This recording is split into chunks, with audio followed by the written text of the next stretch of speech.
Welcome to Ahmedabad, and the people like me who are not from Ahmedabad but are in Ahmedabad. So, hello Ahmedabad is.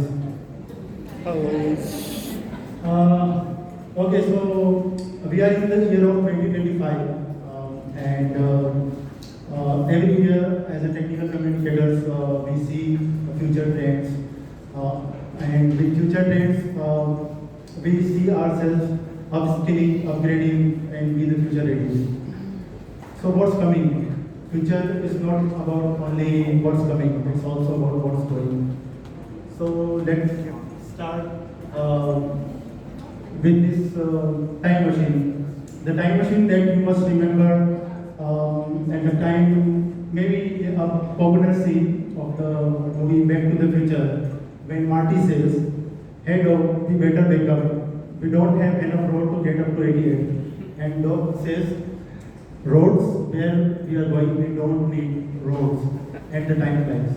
I mean time machine. So, okay, with this paradigm shift about technology, what is technology? Technology is nothing. What you got to have is faith in people, giving them tools, and believe that they will do wonderful things with that. With this shift, I come to back to the future story. The story about touch-based screen in cell phones. When you must remember Nokia N90, Samsung Notes, you were using stylus. They were functional but not very intuitive. And all of a sudden, there was a shift away from stylus, and the natural fingertip-based interaction interface introduced. That was a major breakthrough in user experience. It was just a small adjustment in technology, but how do you use the technology that gives the experience and that makes the winning products? So, how do we connect as with technologies? What are we? What do we do for communication? We communicate about technical and specialized topics. We communicate concept, task, reference, about computer applications, medical procedures, environment regulation. We communicate through technologies. We communicate with the help pages, web pages, multimedia videos, and all. Basically, how we got recognized, we provide instructions on how to do something, regardless of how technical the task is, regardless of which technology we are using to distribute the documentation or the communication. Okay, fasten your seatbelt, get all set. It's about, let's talk about AI. I mean, why we should avoid this. With AI, you can enhance the content search and findability. You can also enhance content experience with AI assistants and automated repetitive tasks that limit your creative and strategic engagements. The thing with AI is that always remember, you always have to remember that what AI is doing is not the original writing. It's just doing the math based on the patterns, which are cognitive patterns, and these are something that AI is being trained on. So you always have to check all those things. But what are the tasks that can be automated?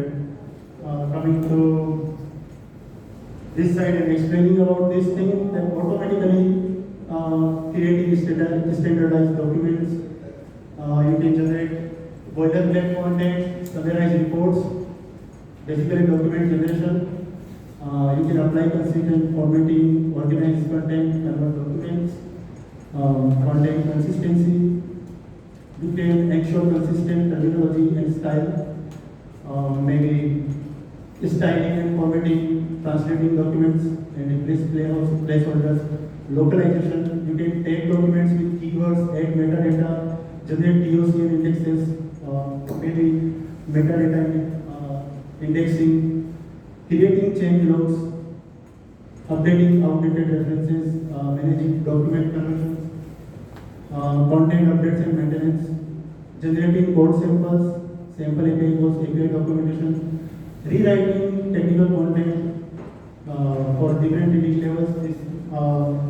This can also be automated, which is simplification of the content, performing grammar, spelling checks, error coding, and proofreading, and creating charts and graphics from raw data, data visualization and reports. I think this is a very small list of the tasks that we work on the routine basis and that can be automated. There can be a larger list of the tasks that can be automated. But what is the challenge? What are the findings of this? AI has a steep learning curve. If you want to train the AI, you need good amount of effort and skill set that you need to transfer to your AI tool. And believe me, no AI tool is neutral as of today. As I said, all the AI tools are doing maths based on their patterns. AI methods are constantly developing. You know, for AI methods which are maybe home AI, if you remember, Alexa, Siri, what happened to those? Now they are transformed into other methods. We have them integrated with other AI methods. So when I talk about AI, I am not only talking about Gen AI. There are 5 types of AI. There 2 are already developed, and the commonly which we already see is the narrow AI. And Gen AI is not even 2% of narrow AI. So I think tasks can be automated, all things can be done, but let's see what can be developed, how can be developed, and what is the perfect way. Okay, so I will again come to back to the future story. Okay, so if Thomas Edison had seen the AI as of today, he might have said this thought: just because something doesn't do what you plan it to do, doesn't mean it's useless. So, story of sticky notes, if you remember. Once upon a time in 1970, a scientist was trying to develop strong adhesive, but he accidentally created a very weak adhesive of no intended use. He believed that adhesive has potential, but that invention seemed to be a and his musician friend later used it for bookmarks and repositionable notes during the music show. And eventually what happened? The sticky notes became symbol of creativity and productivity on brainstorming walls and arts, in office spaces, schools, and even in conferences.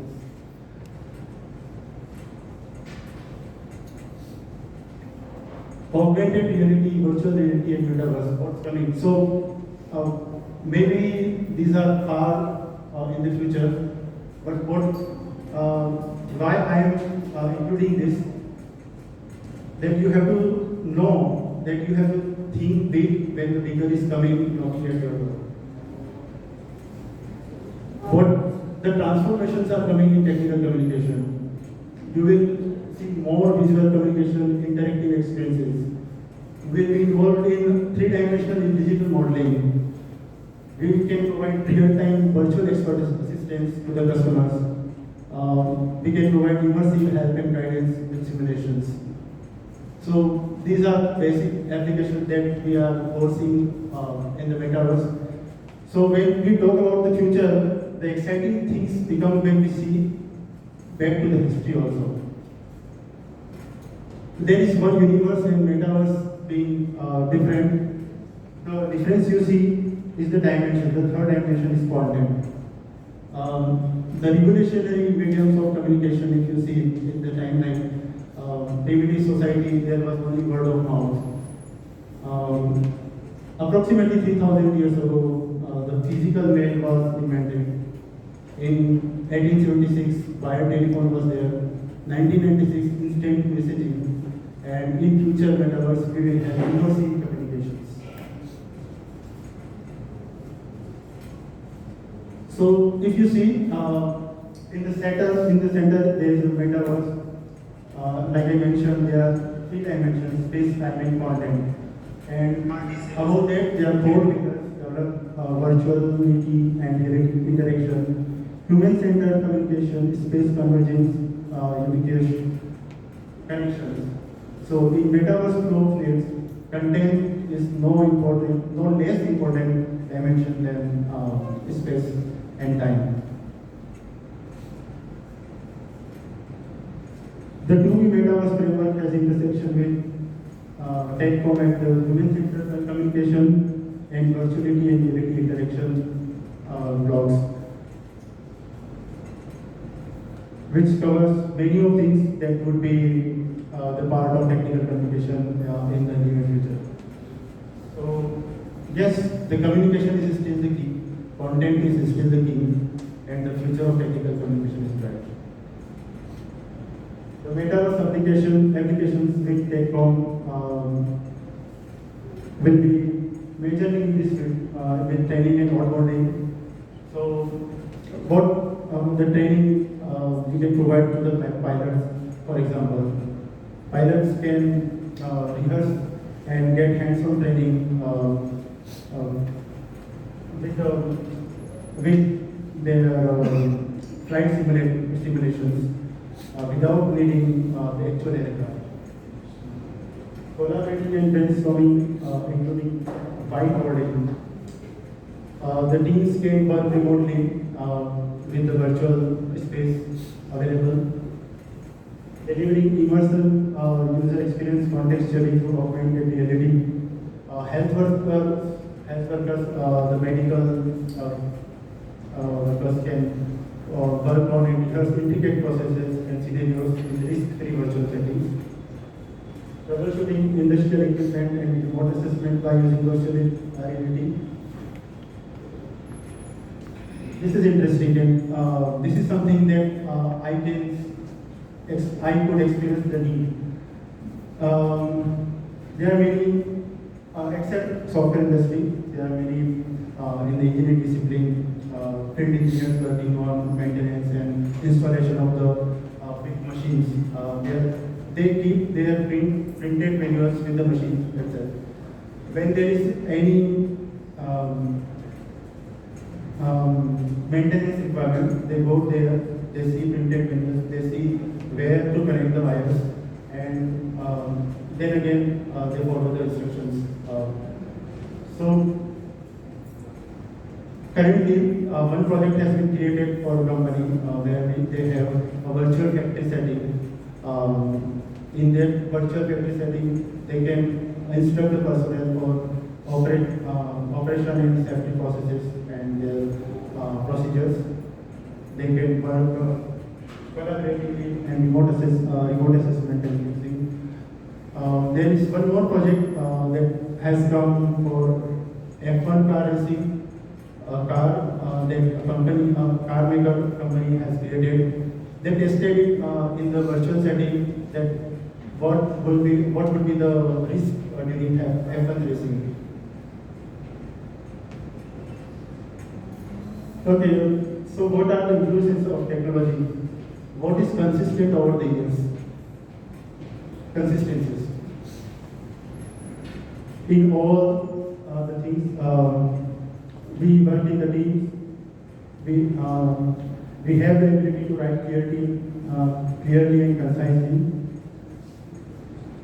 Structuring communications, chunking, and the use of white space. We know, identify, and analyze audience. We all know good writing takes time. Still, there is not enough direct customer contact. Yes, we interact with engineers, software developers, and coders. This has been consistent over the years. We know background of the product, life cycle, releases, and we still deal with the constraints, time, money, space, material, tools, etc. With this technology in place, what to expect? Opportunity to shape the future by embracing the power of AI while retaining the unique human touch. We understand interactivity for variables. Yes, we can create interactive interfaces that are effective UX in immersive environments. By default, we are user advocate. There will be less boundaries between documents and products, because products will have documentation within their products. Yes, documentation will also have product demo. We will rely more on images and videos. There will be less text and more rules. We have to be technology experts as well as writers and editors. We need more specialization of products and documentation. We will be working more remotely through VPNs since there will be virtuality introduction. So I think as all the products and testing, tech writers are also involved in those things. Things will become more and more interdisciplinary. There is a famous quote from Sidney Harris about technology that the real danger is not that computers will begin to think like man, but that man will begin to think like computers. Again, the time to go back to the future in 2016, the story of Compass, automated decision making in criminal justice systems. So what the system was doing is creating a risk scores for data-driven decision for the judges, and they were relying on risk scores for a criminal bail for the criminals or punishment, but they got into danger when they were treating the algorithm output as neutral truths. So don't be overly mechanical, trusting algorithms without critical thinking, empathy or humanity in the pursuit of efficiency, and just believe in the rhetoric principles. There's one more thing that I want to add with this thought. Yes, a man should not begin to think like computers, but in today's date,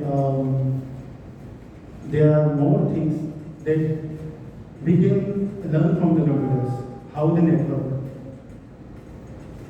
We are losing this ability as humans. How they clean the data. You know the social media sites and all, their data provision.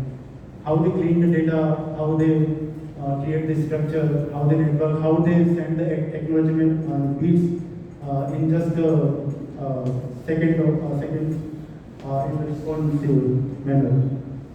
So, yes, good thing we can learn from the computers that we have developed in the AI, but it's not the thing that AI will take over to the humans. These are some references. The whole data information about the future in technical communication are based on these references, and this is purely research based. Any questions?